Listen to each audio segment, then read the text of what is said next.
ও ভাই, আমাদের ও কই? ওকে কে আবার আমার স্বামী? ও তো সেই কখন গেছে পুকুরে হাত মুখ ধুতে, ডুবে ডুবে গেল না তো? যা তোমার মুখে পোকা পড়ুক। কোন পুকুরে গেছে? কই গো, কই গেলে? তোমার জন্য আমার কি হলো গো? হায় হায়, ও মা গো।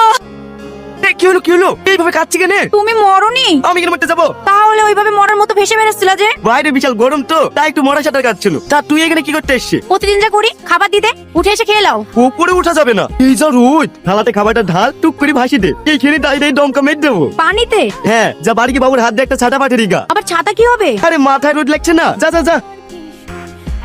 এরকম গাছ অঞ্চলে পানি নিয়ে ঘুমাবে নাকি? আরে পাগলা, এই গরমে তো এইভাবে শুতে হবে, তাহলে বাঁচবো? তোমার কাজ? ও আল্লাহ গো, ও মা গো, বাঁচা বাঁচা, তাড়াতাড়ি বাঁচা। ও গো, কি হলো? তুই ভাইন্ডার, না আমি মরে যাবো। কি হয়েছিল? কারেন্ট চলে গেছে, দেখতে পাচ্ছিনি? এই তো আবার কারেন্ট চলে আসলো।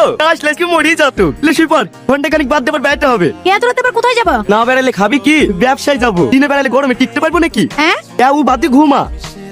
লাও গো, আলু পটল ঝিঙ্গি কলা, তাড়াতাড়ি আসো। ফুরাইলো ফুরাইলো ফুরাইলো। 20 টাকায় 1 কেজি, 50 টাকায় 3 কেজি। লাও গো, বেগুন আলু। পাগলাটা মাঝরাতে এখানে চিল্লাচ্ছ কেন? সবজি বিক্রি করছি, কত কি লাগবে বলো? শালা মাঝরাতে